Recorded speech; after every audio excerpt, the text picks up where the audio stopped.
আইন পরিস্থিতি এবং আইনের প্রতি মানুষের যে অগাধ বিশ্বাসটা এখন পর্যন্ত মানুষের মধ্যে আসেনি।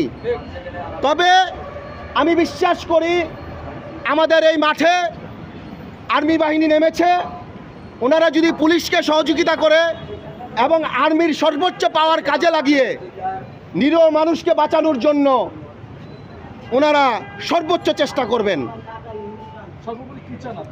আমি সর্বোপরি ঢাকা বিশ্ববিদ্যালয়ের ফজলুল হকের যেই ঘাতকরা এবং জাহাঙ্গীরনগর বিশ্ববিদ্যালয়ের আরেকজন ছাত্রকে যেভাবে পিটি হত্যা করা হয়েছে, এর সর্বোচ্চ শাস্তি শুধু আমি একজন না, বাংলাদেশের 17 কোটি মানুষ যেন সন্তুষ্ট হয় এরকম একটা বিচার কার্য আমরা দেখতে চাই।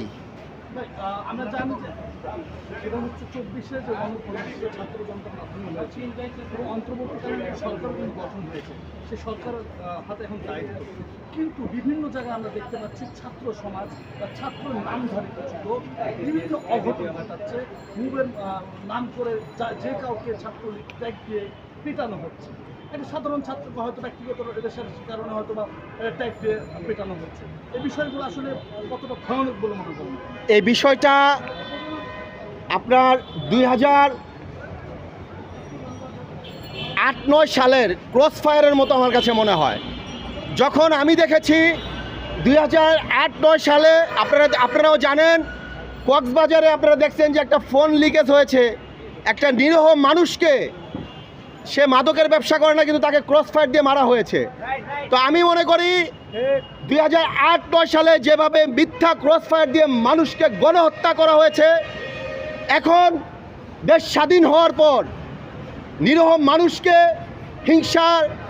হিংসায়িতভাবে ক্রস ফায়ারের মতো মারা হচ্ছে। এখান থেকে বাঁচতে আমাদের সবার এক হইতে হবে, প্রশাসনকে আরও শক্তিশালী হতে হবে। আগামীকাল শনিবার যদি কোর্টের কার্যক্রম বন্ধ থাকে, আমি আমার উকিল মহোদয়কে নিয়ে খোঁজ করব।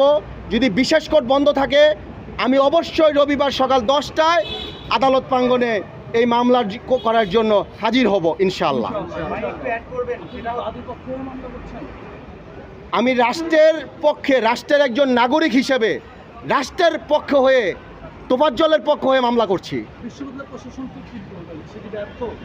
বিশ্ববিদ্যালয় প্রশাসনের এখন পর্যন্ত কোনো বক্তব্য আমি শুনিনি।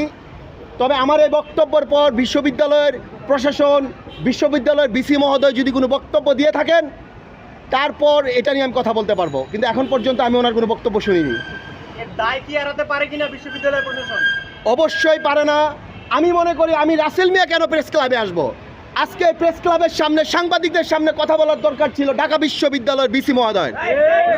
আমি রাসেল মিয়া কেন এই তোফাজ্জলের জন্য প্রেস ক্লাবে এসে সাংবাদিকদের সামনে কথা বলবো? কথা বলা দরকার ছিল ঢাকা বিশ্ববিদ্যালয়ের প্রত্যেকটি প্রফেসরের। কিন্তু আপনারা কোথায়? আপনারা এখনো কেন চুপ করে আছেন? আপনারা এখনো কেন কথা বলছেন না? তাহলে কি ধরে নেব যে আপনারা ঘাতকদের সাথে হাত মিলিয়ে এক হাতে আপনারা চল